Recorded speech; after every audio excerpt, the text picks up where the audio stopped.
नमस्कार साथियों, स्वागत है आप सभी लोगों का maths by Vishal Bharti sir में।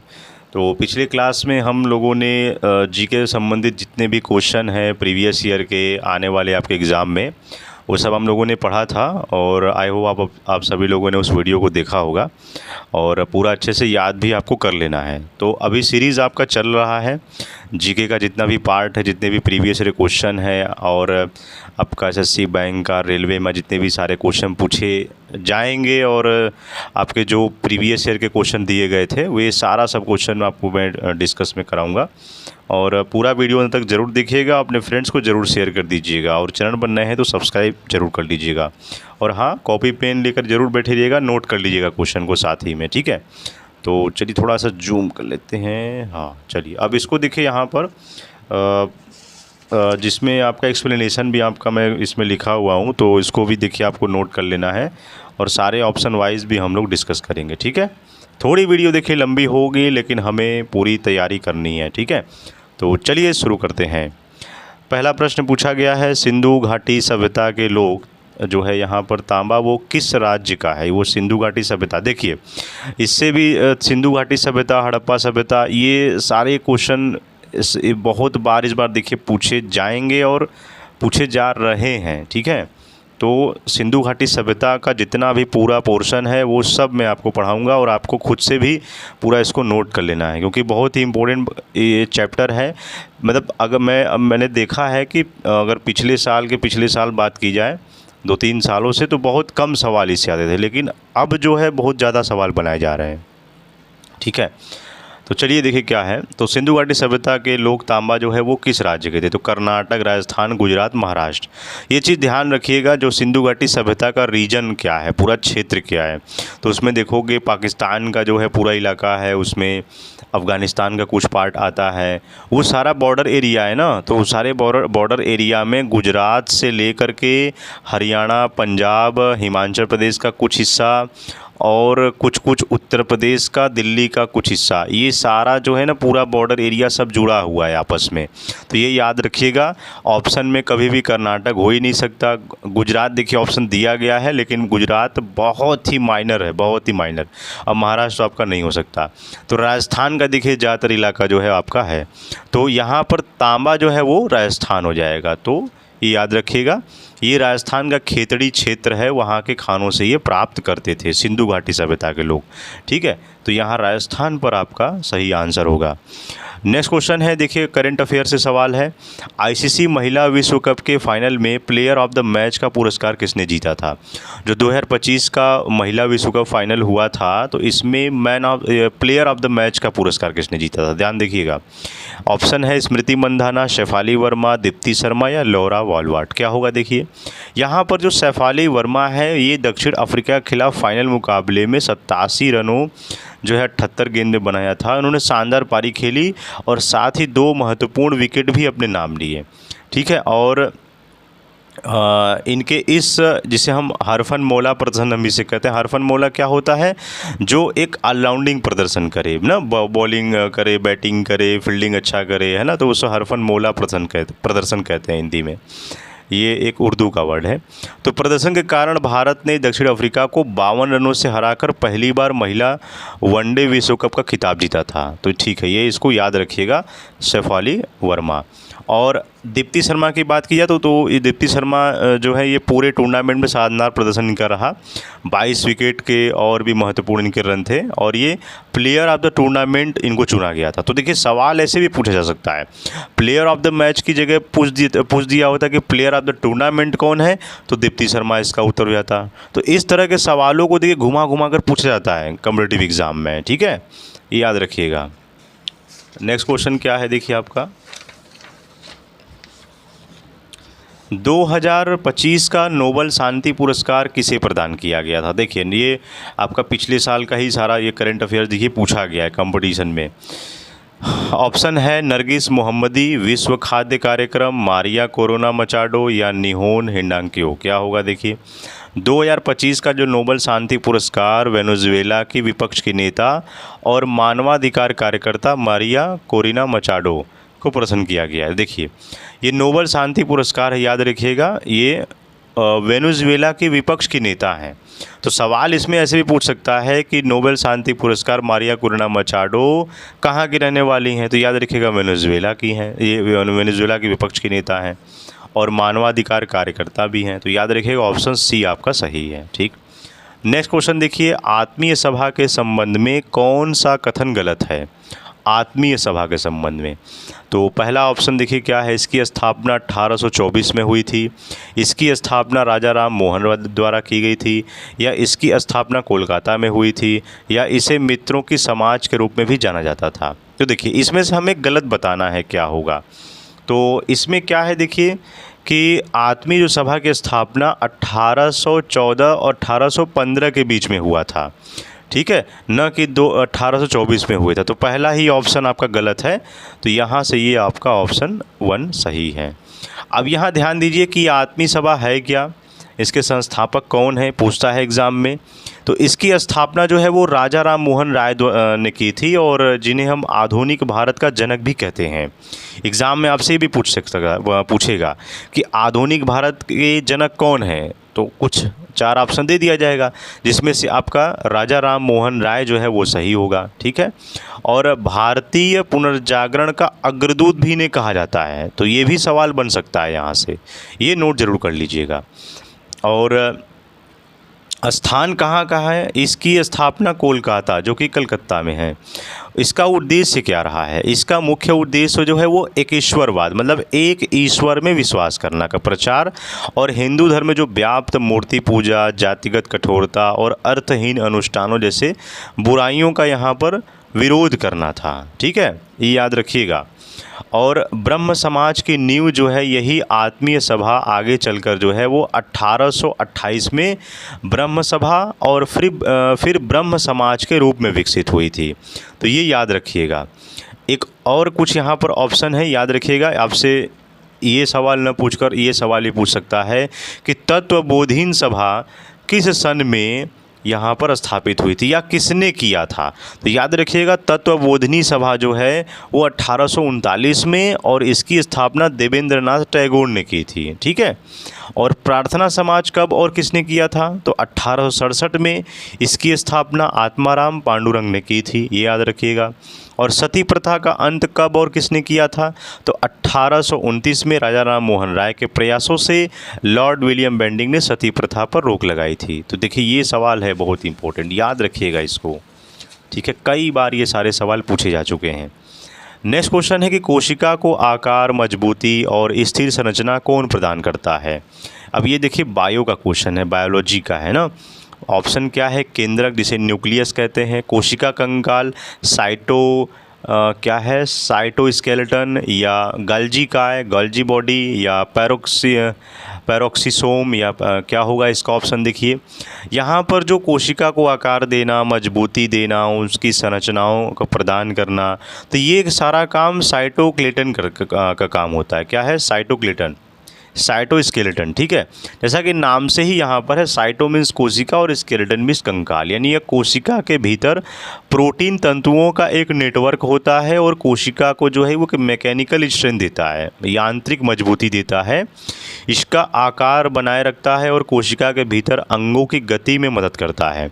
और इसके मुख्य भाग जो होती है वो सूक्ष्म नलिकाएँ और सूक्ष्म तंतु होते हैं, तो ये याद रखिएगा। और जिसमें से हमें अन्य विकल्पों का विश्लेषण भी करना है। देखिए केंद्रक का काम क्या है, इसे कोशिका का नियंत्रण केंद्र कहा जाता है, क्योंकि इसमें आनुवांशिक सामग्री जो है डीएनए होता है, और यह ढांचा नहीं बल्कि कोशिका की गतिविधियों को नियंत्रित करता है।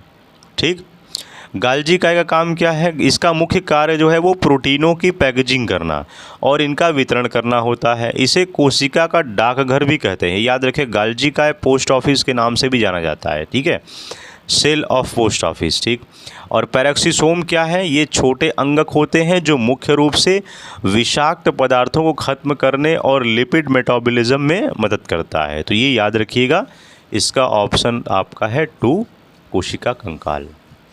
नेक्स्ट क्वेश्चन क्या है, प्रधानमंत्री मत्स्य संपदा योजना PMMSY का औपचारिक शुभारंभ कब किया गया था? हु वॉज द प्रधानमंत्री मत्स्य संपदा योजना? तो यहाँ पर देखिए प्रधानमंत्री मत्स्य संपदा योजना का शुभारंभ कब किया गया था? ऑप्शन है 15 अगस्त 2019, 10 सितंबर 2020, 26 जनवरी 2021 या 1 जुलाई 2020। क्या होगा देखिए, प्रधानमंत्री नरेंद्र मोदी ने यहाँ पर 10 सितंबर 2020 को डिजिटल माध्यम से इस महत्वाकांक्षी योजना का उद्घाटन किया था। ये याद रखिएगा, 10 सितंबर 2020। ऑप्शन 2 आपका सही है। नेक्स्ट क्वेश्चन क्या है देखिए, निम्नलिखित में से कौन सा नृत्य राज्य युग्म सही सुमेलित नहीं है? देखिए नृत्य वाले सवाल तो आपको बिल्कुल भी नहीं छोड़ना है ना। कला संस्कृति से टॉपिक से सवाल पूछे जाते हैं। तो पहला ऑप्शन है बाउल, पश्चिम बंगाल का बताया जा रहा है। पनिहारी राजस्थान का बताया जा रहा है। वान वान जम्मू कश्मीर का बताया जा रहा है और खामजाओ मणिपुर का बताया जा रहा है। तो इसमें से गलत कौन सा है, कौन सा सही सुमेलित नहीं हुआ है? तो देखिए इसमें तीनों ऊपर का सही है, क्योंकि बाउल पश्चिम बंगाल का है, ये एक प्रसिद्ध लोक संगीत और नृत्य है। पनिहारी क्या है, राजस्थान का एक पारंपरिक लोक नृत्य है। यह आमतौर पर महिलाओं द्वारा किया जाता है। जब पानी भरकर लौटती हैं तो राजस्थान के एक अन्य प्रसिद्ध नृत्य घूमर और कालबेलिया यहाँ पर कहा जाता है। वान वान देखिए क्या है, यह जम्मू और कश्मीर का एक पारंपरिक लोक संगीत और नृत्य है जो मुख्य रूप से कश्मीरी शादियों और उत्सवों के दौरान महिलाओं के द्वारा किया जाता है। ठीक है। और खामजाओ देखिए क्या है, मणिपुर का पहली बात तो जो है वो वास्तविक नृत्य, मणिपुर का सबसे प्रसिद्ध शास्त्रीय नृत्य मणिपुरी, जिसे रासलीला हम कहते हैं। और लोक नृत्य में पुंग चलोम और नूपा पाला जो है वो महत्वपूर्ण है। तो मणिपुर का याद रखिएगा, पारंपरिक लोक नृत्य क्या है, रासलीला है और पुंगचलोम और नूपा पाला याद रखिएगा। ठीक है।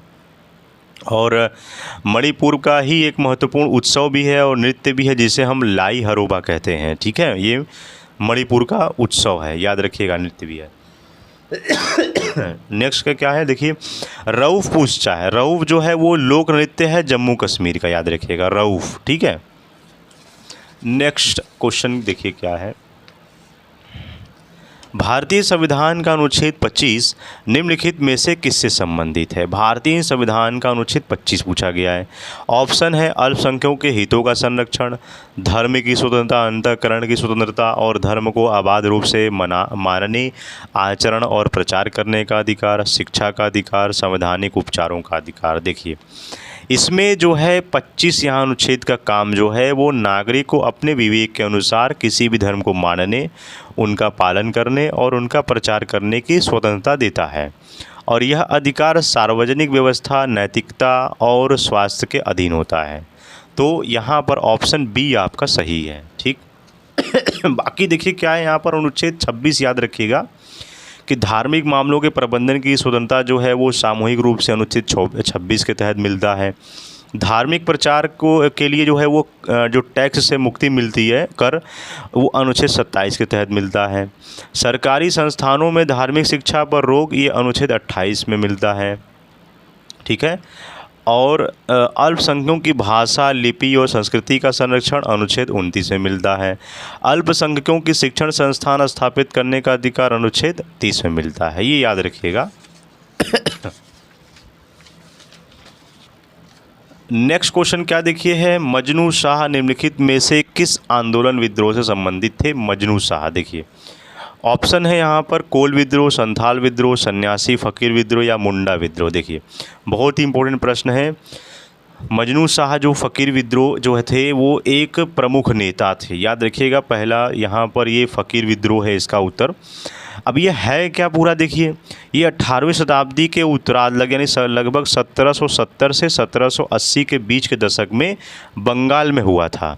और यह विद्रोह अक्सर सन्यासी विद्रोह के साथ मिलकर लड़ा गया था। यानी जो लोग सन्यासी थे उस टाइम वो अंग्रेज़ों से, ब्रिटिश ईस्ट इंडिया कंपनी इसके साथ उनके खिलाफ उन्होंने लड़ाई लड़ी। और मजनू शाह ने मदारी संप्रदाय के फ़कीरों का नेतृत्व किया था और ब्रिटिश ईस्ट इंडिया कंपनी के शासन के खिलाफ गोरिल्ला युद्ध लड़ा था। ये याद रखिएगा। ठीक है। इसका साहित्यिक संदर्भ क्या है? बंकिम चंद्र चटर्जी द्वारा रचित प्रसिद्ध उपन्यास आनंदमंड सन्यासी विद्रोह पर आधारित है, ये भी याद रखिएगा। तो इनका मृत्यु देखिए, मन्नू शाह का निधन जो है वो 1787 में हुआ था, जिसके बाद उनके भाई चिराग शाह ने विद्रोह का नेतृत्व किया था।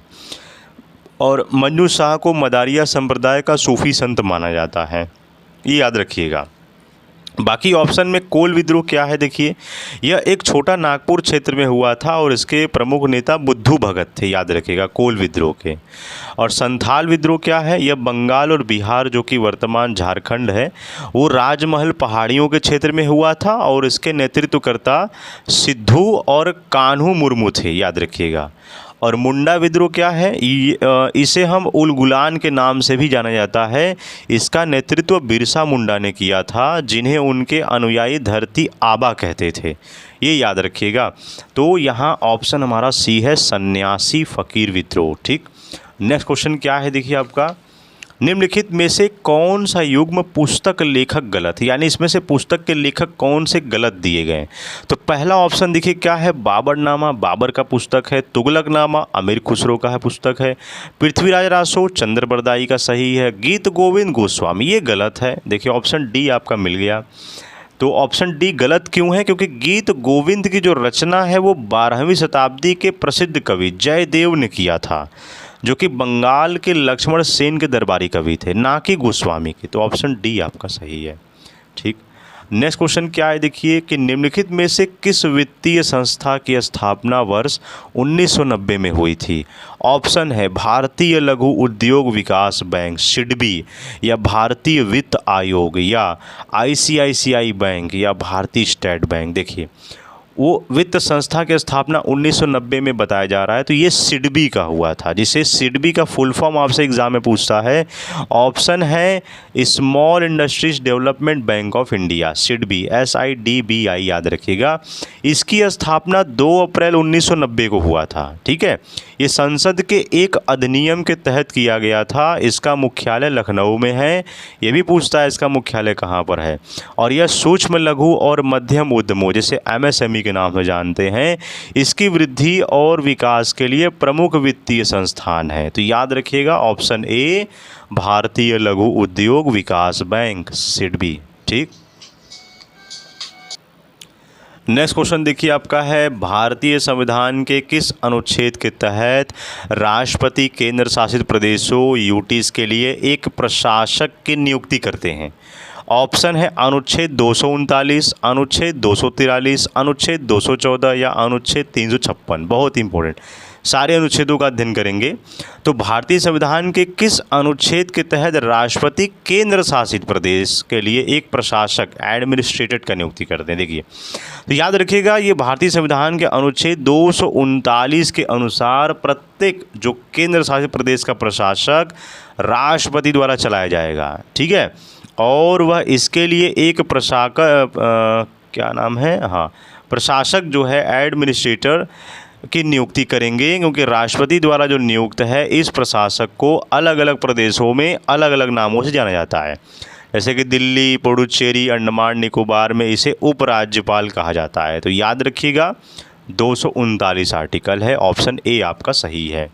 ठीक है, उसी में अनुच्छेद 239(1) के तहत राष्ट्रपति द्वारा जो नियुक्त है प्रशासक को उन सभी शक्तियों का उपयोग करने का अधिकार होता है जो उन्हें राष्ट्रपति द्वारा प्रदान की जाती है। ये भी याद रखिएगा, क्योंकि यहाँ पर 239(1) के तहत क्या है, वो उन सभी शक्तियों का उपयोग किया जाएगा जो राष्ट्रपति के द्वारा यहाँ पर नियुक्त हुई है। सेकंड, यहाँ पर देखिए अनुच्छेद 243 क्या है, यह अनुच्छेद जो है वो पंचायती राज और नगर पालिकाओं से संबंधित परिभाषाओं और उनके गठन से जुड़ा हुआ है। ठीक है, 243। अनुच्छेद 214 क्या है, यह प्रत्येक राज्य के लिए एक उच्च न्यायालय होने का प्रावधान करता है।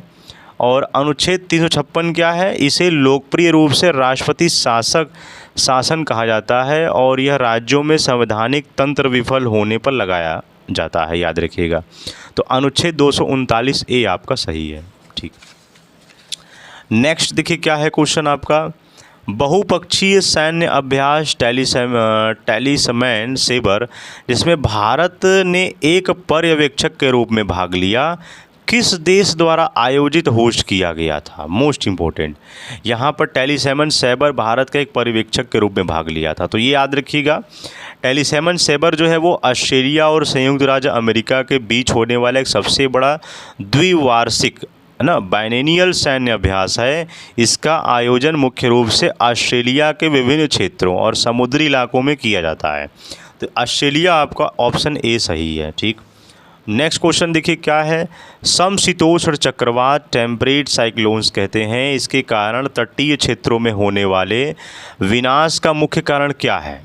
जो टेम्परेट साइक्लोन्स के कारण जो तटीय क्षेत्रों में होता है उसका विनाश जो होता है, डिस्ट्रक्शंस होता है, उसका मुख्य कारण क्या है? केवल भारी हिमपात या तूफ़ानी लहरें और भारी वर्षा या सुनामी लहरें या रेतीला तूफ़ान? देखिए, जो समशीतोष्ण चक्रवात होता है, जिन्हें हम अतिरिक्त उष्णकटिबंधीय चक्रवात भी कहा जाता है, ये तटीय क्षेत्रों से टकराते हैं तो वे दो मुख्य तरीक़ों से विनाश करते हैं। पहला, तूफ़ानी लहरें, यानी चक्रवात के कम वायुदाब और तेज़ हवाओं के कारण समुद्र का जलस्तर असामान्य रूप से बढ़ जाता है, जिससे तटीय मैदानों में बाढ़ आ जाती हैं।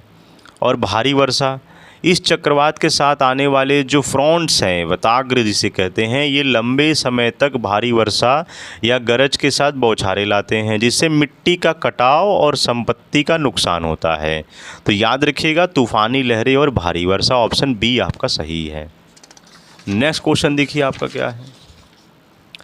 अगस्त 2025 में किस राज्य में मानसून की वर्षा में लगभग 35 से 40% की कमी दर्ज की गई, जिसके परिणाम स्वरूप फसल की भारी क्षति हुई? बहुत ही महत्वपूर्ण प्रश्न है।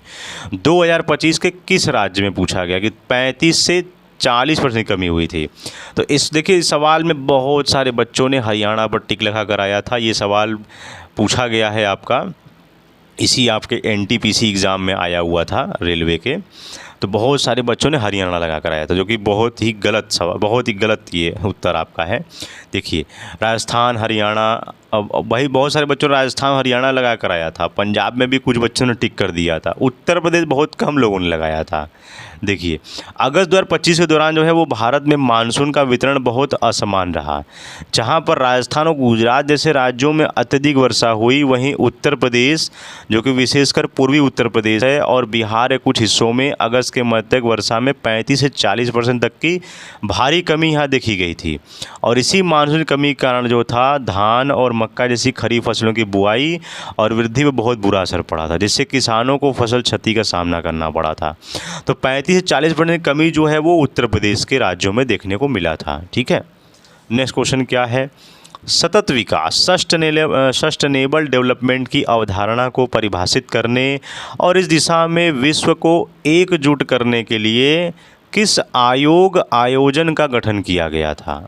क्या क्वेश्चन है। ब्रंटलैंड आयोग, नीति आयोग, वित्त आयोग या साइमन कमीशन? देखिए, ब्रंटलैंड आयोग क्या है, जिसे आधिकारिक तौर पर विश्व पर्यावरण और विकास आयोग के रूप में जाना जाता है।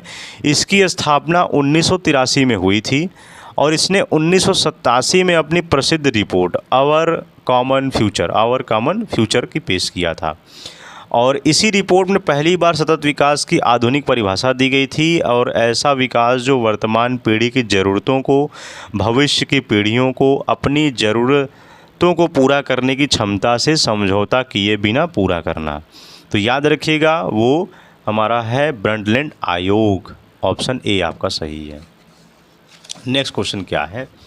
कंप्यूटर प्रणाली में प्रिंटर किस प्रकार का डिवाइस? अब देखिए, ये input device, output device, class 1, 2, 3 का सवाल है, ये चीज़ें आपको पता होना चाहिए। ठीक है, कंप्यूटर प्रणाली में प्रिंटर क्या है? आउटपुट डिवाइस है, क्योंकि आउटपुट, देखिए इनपुट आउटपुट क्या होता है। इनपुट का क्या है, जिसे हम डेटा को कमांड देते हैं, और जो डेटा हमें मिल रहा है वो हमारा क्या है, आउटपुट है। ठीक है, याद रखिएगा। तो ये सारा देखिए है यहाँ पर फैक्ट, इसको ज़रूर पढ़ लीजिए। जैसे यहाँ पर कीबोर्ड हमारा क्या है, आउटपुट डिवाइस है। ठीक है, अरे सॉरी, इनपुट डिवाइस है। माउस क्या है, ये भी हमारा इनपुट डिवाइस। स्कैनर भी हमारा इनपुट डिवाइस। माइक्रोफोन भी आवाज़ record input. Joysticks input. Web camera input. Barcode reader ये भी इनपुट। टच स्क्रीन इनपुट, याद रखिएगा। आउटपुट डिवाइस क्या है देख लीजिए, मॉनिटर स्क्रीन ये हमारा आउटपुट। प्रिंटर आउटपुट है। स्पीकर आउटपुट है। प्रोजेक्टर आउटपुट है। हेडफोन ईयरफोन ये सब आउटपुट है। प्लॉटर ये भी आउटपुट है। ब्रेल रीडर जो दृष्टिहीन लोगों के लिए होता है ये भी आउटपुट डिवाइस है। तो ये याद रखिएगा, ये कुछ ना कुछ आपसे पूछ सकता है इसमें से। ठीक, नेक्स्ट क्वेश्चन देखिए क्या है कि प्रारंभिक लौह युग में खेतों को जोतने और कृषि कार्यों के लिए किस प्रकार के उपकरणों का मुख्य रूप से प्रयोग किया जाता था। प्रारंभिक लौह युग में खेतों को जोतने की बात कर रहा है। देखिए ऑप्शन यहाँ पर है कुदाक्षड़ी, लोहे के फाल वाले हल और कुल्हाड़ी, या तांबे और कांसे के उपकरण, या पत्थर के औजार। देखिए जो प्रारंभिक लौह युग में खेतों को जोतने और कृषि के लिए लोहे के फॉल, जिसे प्लॉटशेयर्स हम कहते हैं, प्लॉटशेयर्स है ना, ये एक मुख्य उपकरण था जो कठोर मिट्टी खोदने में सक्षम था। कुल्हाड़ी जो है वो वनों की सफाई और कृषि भूमि तैयार करने के लिए प्रयुक्त होती थी। तो ये याद रखिएगा, ऑप्शन बी आपका सही है।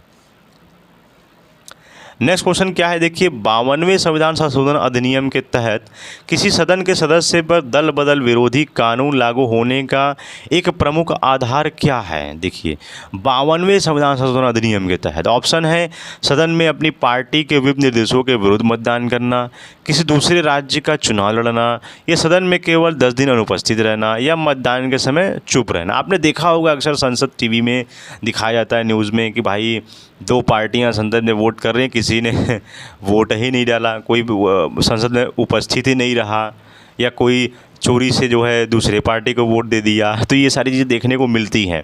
तो क्या है इसमें देखिए, तो याद रखिएगा जो 52वां संविधान संशोधन 1985 के द्वारा ये लाया गया था, ये संविधान में 10वीं अनुसूची जोड़ी गई थी। इसी के तहत यदि कोई सदस्य अपने राजनीतिक दल द्वारा जारी व्हिप या निर्देशों के विरुद्ध सदन में मतदान करता है या मतदान में अनुपस्थित रहता है, तो बिना 15 दिनों के भीतर माफ़ी मिले तो उसे अयोग्य घोषित किया जा सकता है। मतलब ये कानून लाया गया था, भाई आपकी सरकार बनी है तो आप अपनी पार्टी का साथ दोगे, आप भाई सरकार बनी आपका पार्टी है तो आप पार्टी के विरुद्ध जाकर काम कर रहे हो, तो वो आपको डिस्क्वालीफाइड घोषित कर दिया जाएगा, जिसे यहाँ पर हम दल बदल के आधार पर निष्कासन कहते हैं। दल बदलू के नाम से जानते हैं लोग इसे। तो ऑप्शन ए देखिए, ए आपका है ऑप्शन सही, सदन में अपनी पार्टी के विप निर्देशों के विरुद्ध मतदान करना है। ठीक है, नेक्स्ट क्वेश्चन क्या है देखिए, नवंबर 2025 में बेमौसम और अत्यधिक बारिश के कारण फसलों को हुई भारी नुकसान से राहत देने के लिए गुजरात सरकार ने कितने करोड़ रुपए के ऐतिहासिक राहत पैकेज की घोषणा की। अब देखिए ये इस बार देखिए सवाल देखिए ना, जो एग्रीकल्चर वाले पार्ट से भी पूछा जा रहा है। ठीक है, कृषि से जो सवाल है बहुत बार पूछा गया है, पिछले साल भी और इस बार भी देखिए आ सकता है। ठीक है, क्योंकि देखिए अब गर्मी का मौसम चल रहा है, बारिश की संभावना कम है। ठीक है, अगर हो भी रहा है तो इतना ज़्यादा बारिश की बाढ़ आ जा रहा है, और नहीं हो रहा है तो सूखा पड़ जा रहा है, तो फसलें बर्बाद हो रही हैं, नुकसान हो, जैसे सवाल देखिए करंट अफेयर से बनते हैं। ठीक है, इसका आपको एक भी छोड़ना नहीं है। जो भी एग्रीकल्चर से सवाल है उसमें जो फाइनेंशियल वाले सवाल हैं वो भी आपको तैयार करना है ना। ठीक, तो सवाल क्या था आपका कि नवंबर 2025 में बेमौसम और अत्यधिक बारिश के कारण फसलों को हुए भारी नुकसान से राहत देने के लिए गुजरात सरकार ने कितने करोड़ रुपए के ऐतिहासिक राहत पैकेज की घोषणा की। ऑप्शन है 5,000 करोड़, 10,000 करोड़, 15,000 करोड़ या 25,000 करोड़। देखिए जो मुख्यमंत्री भूपेंद्र पटेल हैं गुजरात के, वे 7 नवंबर 2025 को राज्य के किसानों के लिए 10,000 करोड़ रुपए के विशेष राहत पैकेज की घोषणा की। और यह पैकेज जो था वो पिछले 2 दशकों में बेमौसम बारिश से हुए, जो कि सबसे खराब फसल नुकसान लगभग 42 लाख हेक्टेयर क्षेत्र की भरपाई के लिए दिया गया है। तो ये याद रखिएगा, ऑप्शन बी 10,000 करोड़ रुपए। और एक चीज़ और ध्यान दीजिएगा, जो आपका रेलवे का एग्ज़ाम में जो करंट अफेयर सवाल पूछे जाते हैं वो लेटेस्ट भी होता है और 3-4 साल 5 साल पिछला भी पूछ देता है करंट अफेयर से। मतलब उस स्टैटिक जीके से करंट अफेयर्स बनाना सवाल बनाकर पूछता है। ठीक है, वो भी चीज़ आपको ध्यान में रखनी है। नेक्स्ट क्वेश्चन है, MS वर्ड डॉक्यूमेंट को सुरक्षित करने के लिए किस फाइल एक्सटेंशंस का उपयोग किया जाता है? Which file extensions is used to save an MS word documents? Option है देखिए .xlsx या docs, ऑप्शन docs है .pptx .text। देखिए MS वर्ड द्वारा 7 और उसके बाद जो संस्करण है वो डॉक्यूमेंट में सेव करने के लिए डिफ़ॉल्ट फाइल एक्सटेंशन होता है जिसे डॉक्स यानी डॉक्स फाइल एक्सटेंशन का उपयोग किया जाता है। तो याद रखिएगा option B is the right answer है। ठीक, नेक्स्ट क्वेश्चन क्या है आपका, देखिए बॉयल का नियम मुख्य रूप से किन दो चरों के बीच संबंध को दर्शाता है? देखिए इस बार आपका बहुत ही इंपॉर्टेंट क्लास 10th क्लास 9 में पढ़ाया जाता है। बॉयल्स का नियम है ना चार्ल्स का नियम, ये सब सारे पढ़ाई जाती हैं। दाब जैसे गैलुसाक का नियम भी हम लोग पढ़ते हैं। देखिए क्या है बॉयल का नियम, क्या है, सारे अलग अलग नियम हम लोग पढ़ेंगे। तो बॉयल का नियम मुख्य रूप से किन दो चरों के बीच संबंध दर्शाता है? ऑप्शन है आयतन और तापमान, दाब और आयतन, दाब और तापमान, द्रव्यमान और घनत्व। इसमें तो साल भर लग जाता है समझने में कि भाई कन्फ्यूजन होने लगता है कि आयतन है कि तापमान है, दाब है क्या है। ट्रिक के थ्रू हम लोग याद करते हैं। देखिए जो बॉयल का नियम है, इस नियम के अनुसार जो होता है वो कांस्टेंट टेम्परेचर यानी जो नियत तापमान रहेगा, तो इस पर यदि किसी गैस की निश्चित मात्रा का आयतन और उसके दाब प्रेशर, जो किसी निश्चित मात्रा का वॉल्यूम यानी आयतन उसके दाब यानी प्रेशर के व्युत्क्रमानुपाती होता है। यानी कहने का मतलब कि आयतन बढ़ेगा तो दाब कम होगा और दाब कम होगा तो आयतन बढ़ेगा, या आयतन कम होगा तो दाब बढ़ जाएगा। तो व्युत्क्रमानुपाती यही है, ये याद रखिएगा। तो बॉयल के नियम के अनुसार दाब और आयतन के बीच व्युत्क्रमानुपाती संबंध है। Option B is the right answer है। बाकी और भी देख लीजिए क्या है नेक्स्ट, जो ऑप्शन के अकॉर्डिंग कि आयतन और तापमान वॉल्यूम एंड टेम्परेचर का क्या यहाँ पर संबंध है, तो इसे हम चार्ल्स का नियम कहते हैं। इसमें क्या बताता है? इसमें बताता है कि जो नियत दाब पर यानी कांस्टेंट प्रेशर पर आयतन और तापमान के समानुपाती होता है, वॉल्यूम और टेम्परेचर के समानुपाती होता है, ये याद रखिएगा। सी है देखिए दाब और तापमान, जिसे गैलुसाक लॉ हम कहते हैं, इसे गैलुसाक का नियम कहते हैं। ये बताता है कि नियत आयतन पर दाब और तापमान के समानुपाती होता है, प्रेशर और टेम्परेचर के समानुपाती। याद रखिएगा आपका ऑप्शन बी जो है वो सही है। ठीक है, नेक्स्ट क्वेश्चन क्या है, देखिए एक हार्ड डिस्क ड्राइव में डेटा को अस्थायी रूप से स्टोर करने के लिए मुख्य रूप से किसका उपयोग किया जाता है? एक हार्ड डिस्क ड्राइव को डेटा, कंप्यूटर सवाल देखिए पूछे गए। ऑप्शन है लेज़र बीम, चुंबकीय प्लेटर, फ्लैश मेमोरी चिप्स या ऑप्टिकल डिस्क। क्या होगा देखिए HDD हार्ड डिस्क ड्राइव, यह एक मैग्नेटिक स्टोरेज डिवाइस है। इसके अंदर तेज़ी से घूमने वाले चुंबकीय प्लेटर होता है और डेटा को इन प्लेटर्स की सतह पर एक चुंबकीय सामग्री की पतली परत का उपयोग करके बाइनरी 0 और 1 के रूप में लिखा जाता है और पढ़ा जाता है।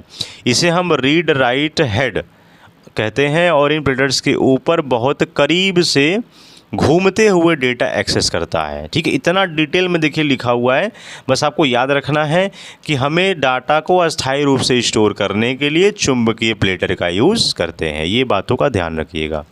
नेक्स्ट क्वेश्चन क्या है, निम्नलिखित में से कौन सा कारण अर्थव्यवस्था में के तृतीयक क्षेत्र में बढ़ती गतिविधियों के लिए मुख्य रूप से उत्तरदायी है? तृतीयक क्षेत्र, टर्सरी सेक्टर, हम लोग जानते हैं बहुत हम लोगों ने पिछले वीडियो में भी पढ़ा है कि टर्सरी सेक्टर क्या, जिसे हम सर्विस सेक्टर के नाम से भी जानते हैं। याद रखिएगा।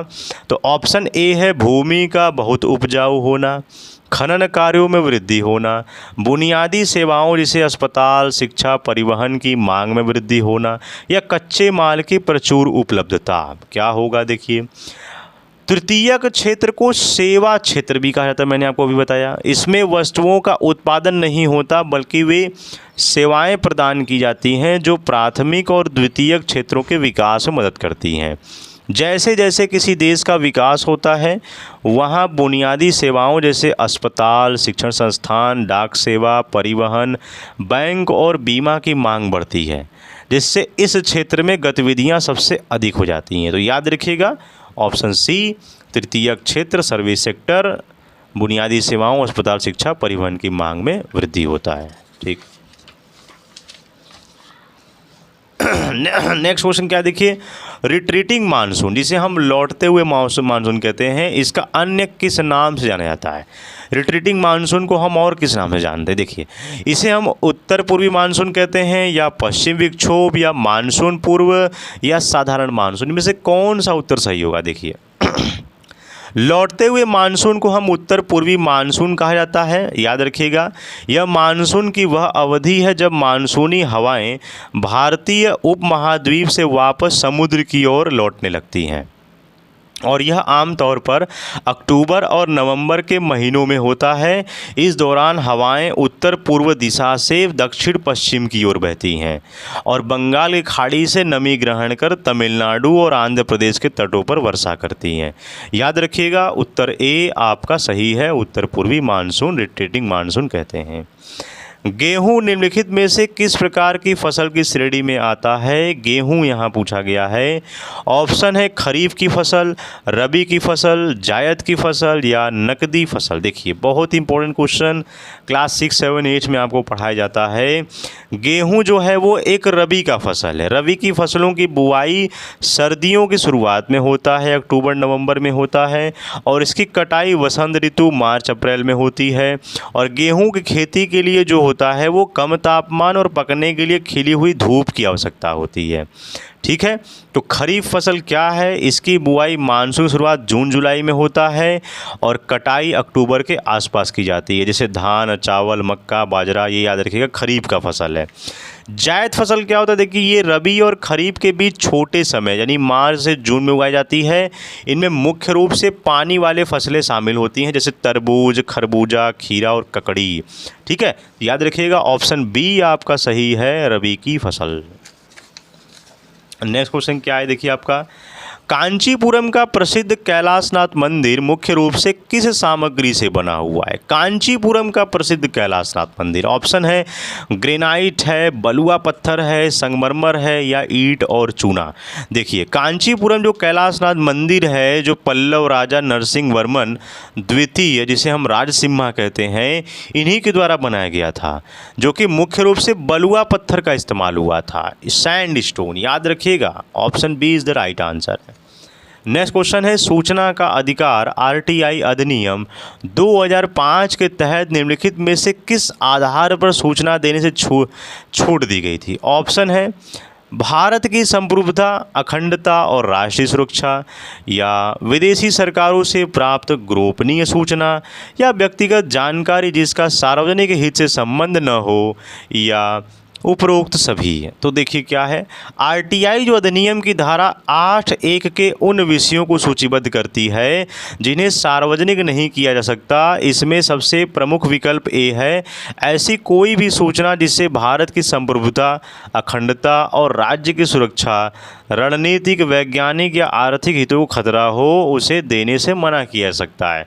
तो याद रखिएगा option A is the right answer है, भारत की संप्रभुता, अखंडता और राष्ट्रीय सुरक्षा।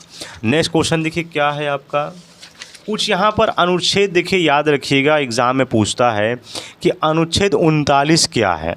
जैसे इसे हम समान न्याय और संसाधनों का वितरण भी कहते हैं। यह पुरुषों और महिलाओं को समान काम के लिए समान वेतन और संसाधनों के उचित वितरण को सुनिश्चित करता है। अनुच्छेद 40 क्या है? ग्राम पंचायतों का संगठन, इसे गांधीवादी सिद्धांत कहा जाता है और यह स्थानीय स्वशासी से लोकल सेल्फ गवर्नमेंट भी का यह नींव होता है। अनुच्छेद 41 क्या है?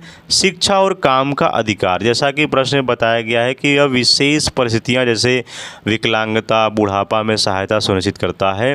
अनुच्छेद 42 क्या है? न्याय संगत दशाएँ और प्रसूति सहायता, यानी यह सुनिश्चित करता है कि कार्यस्थल मानवीय हो और महिलाओं को मैटरनिटी रिलीफ मिले। ठीक है, नेक्स्ट क्वेश्चन क्या है देखिए, प्रथम विश्व युद्ध के दौरान गदर आंदोलन पार्टी के असफल होने का सबसे प्रमुख और मुख्य कारण क्या था। देखिए ऐसे से सवाल पूछ सकता है जो आपको कन्फ्यूज़न होगा, अरे गदर पार्टी कौन सी पार्टी आ गई, पहली बार आप नाम सुनोगे, है ना। तो देखिए ये सब आपका जीके संबंधी क्वेश्चन है, इसीलिए मैं आपको इसकी तैयारी करा रहा हूँ। वैसे मैं देखो मैं मैथ का टीचर हूँ, ठीक है, लेकिन मैं जानता हूँ कि बहुत सारे बच्चे मैथ तो पढ़ लेंगे, मैथ तो अपना पढ़ रहे हैं, सीख रहे हैं ट्रिक्स, उनको एक बेहतरीन से बेहतरीन टीचर पढ़ा रहे हैं, बता रहे हैं, ठीक है। इंग्लिश के भी बेहतरीन टीचर आपको बता रहे हैं, लेकिन जो जीके का पोर्शन ऐसा है आप कितना हो पढ़ लो वो हमेशा कुछ ना कुछ छूट ही जाता है। तो मैं इसलिए आपका जीके की तैयारी करा रहा हूँ ताकि एक भी क्वेश्चन आपका जीके से ना छूटे। देखिए जीके का पोर्शन बहुत बड़ा है, मैथ में केवल आपको पासिंग नंबर चाहिए होता है अगर फर्स्ट ईयर की हम बात करें, ठीक है। अगर 25 सवाल में से अगर आपने 15-18 सवाल भी सही किए हैं तो आप क्वालिफाइंग इन द नेचर होंगे, चाहे वो आपका टीयर फर्स्ट या टीयर सेकेंड हो, चाहे कोई भी आपका एग्ज़ाम हो। मैथ आपका देखिए बहुत आसान है, बस आपको ट्रिक याद रखना है या कर लोगे। लेकिन अब जीके का आप कैसे करोगे, कितना हूँ रट लो, कितना भी पढ़ लो, कोई भी पढ़ लो, हमेशा कुछ ना कुछ छूट ही जाता है। इसीलिए मैं आपका जीके के मैं तैयारी में लगा हुआ हूँ, ठीक है। और रही बात इंग्लिश का, इंग्लिश में क्या है देखिए वो एक फैक्ट है, रूल है, रूल को आप ध्यान से पढ़ लोगे निकाल लोगे, लेकिन बात आपका जीके में ही फंस जाता है। और आप जानते भी हो जीके से 50-50 सवाल पूछे जा रहे हैं, तब 50 में से अगर आपने 25 सवाल भी सही कर लोगे तो भी आपका कुछ नहीं हो पाएगा, क्योंकि पूरा नंबर चाहिए होता है ना। 50 में 50 हमको करना है, कम से कम 50 में 45-40 आपका सही होना चाहिए। कंपटीशन टफ हो गया है, इसलिए मैं जीके का ज़्यादा मैं फोकस कर रहा हूँ। जीके का सवाल नहीं छूटना चाहिए, ठीक है, कहीं से भी हो, चाहे करेंट अफेयर्स, मतलब पूरा एकदम हिस्ट्री सब ले करके मैं आपको बता रहा हूँ, ठीक है। तो इसलिए मैं आपका जीके की तैयारी में लगा हुआ हूँ, ठीक है। तो चलिए देखिए क्या है प्रश्न। तो ऑप्शन है यहाँ पर धन और हथियारों की भारी कमी होने के कारण, या ब्रिटिश जासूसों द्वारा सूचना का लीक होना, नेतृत्व की कमी होना, या भारतीय राष्ट्रीय कांग्रेस का विरोध, या गदर नेताओं का आपसी मतभेद। क्या होगा देखिए इसका उत्तर। तो भाई इसके बारे में पहले लोग समझ लेते हैं, गदर पार्टी क्या है, इसके कौन है नेता, है ना। देखिए क्या है, सब कुछ यहाँ पर लिखा हुआ है मैंने। गदर पार्टी जो थी वो 21 फरवरी 1915 को भारत में एक बड़े सशस्त्र विद्रोह की योजना बनाई थी। हालांकि यह आंदोलन जो था ये मुख्य रूप से ब्रिटिश खुफिया तंत्र और गद्दारों जैसे कृपाल सिंह द्वारा सूचना लीक किए जाने के कारण विफल हो गया। ब्रिटिश अधिकारियों को विद्रोह की तारीख और योजना का पहले ही पता चल गया, जिसके परिणाम स्वरूप विद्रोह से पहले ही प्रमुख नेताओं को गिरफ्तार कर लिया गया और सैन्य टुकड़ियों को निहत्था कर दिया गया। जिसके अलावा आंदोलन के पास एक मजबूत केंद्रीय नेतृत्व और संगठित ढांचे की कमी पड़ गई थी। यानी ये यहाँ पर क्या था ना कि एक खुफिया सूचना जो है वो कृपाल सिंह जो गद्दार था वो ब्रिटिश को बता दिया था, तो वही गद्दार यहाँ पर उसे कहा जाता है, ठीक है। तो फिर गदर पार्टी यहाँ पर बनी थी, तो ये याद रखिएगा। लेकिन यह विफल हो गया था क्योंकि वो गद्दार कृपाल सिंह जा कर के उनको बता दिया था, इसलिए फिर अंग्रेज़ों ने फिर उनको निहत्थे जो है वो मारा भी और कई लोगों को फांसी पर चढ़ा दिया था, ठीक है। तो ये याद रखिएगा। इसका ऑप्शन क्या है आपका, ब्रिटिश जासूसों द्वारा सूचना का लीक होना, नेतृत्व की कमी होना, याद रखिएगा ऑप्शन बी आपका सही है। इसके बाद लास्ट क्वेश्चन देखिए क्या है, ग्राम पंचायतों की बैठकों की कार्रवाई को रिकॉर्ड करने और उनके सारांश तैयार करने और प्रस्तावों के डिजिटल प्रबंधन के लिए भारत सरकार द्वारा लॉन्च किए गए एआई आधारित एप्लीकेशन का नाम क्या है। ऑप्शन है ग्राम संवाद, सभासार, या ई ग्राम स्वराज, या जन योजना। देखिए इसका नाम सभासार है, ये एक एआई आधारित एप्लीकेशन लॉन्च किया गया था। इसकी कुछ विशेषताएँ हैं, यह ग्राम सभा की बैठकों की ऑडियो वीडियो रिकॉर्डिंग को रिकॉर्ड करता है और इसे स्वचालित रूप से लिखित रूप में बदलता है। और एआई और भाषा जो क्या है, यह एक एआई आधारित टूल है जो 13 भारतीय भाषाओं में काम करता है और यह भाषणी के साथ एकीकृत है। और यह ऐप जो है वो बैठक के सारांश को तैयार करता है, समरी को तैयार कर देता है, ये याद रखिएगा। तो इसका ऑप्शन क्या है, बी सभासार, ये याद रखिएगा, ठीक है। और जितना भी देखिए बताया गया है पूरा इसको याद कर लीजिए, नोट कर लीजिए और इसको कॉपी पे ज़रूर नोट कर लीजिएगा, ठीक है। और अपने फ्रेंड्स को ज़रूर शेयर कर दीजिएगा, ठीक है। ये नहीं कि केवल आप अकेले चुपके याद कर रहे हो, भाई अपने फ्रेंड्स को भी बता देना, ठीक है। बहुत मेहनत लगती है वीडियोस बनाने में, और आपका एक सब्सक्राइबर मुझे बहुत ही ज़्यादा मोटिवेट करता है नेक्स्ट वीडियो बनाने के लिए, ठीक है। और कहीं पर कोई डाउट है तो कमेंट बॉक्स में कमेंट कर दीजिएगा, कोई सवाल है तो पूछ लीजिएगा, कोई भी सवाल हो किसी भी सब्जेक्ट को लेकर के, ठीक है। तो प्यारे साथियों, मिलेंगे आपसे नेक्स्ट वीडियो में। जय हिंद, जय भारत।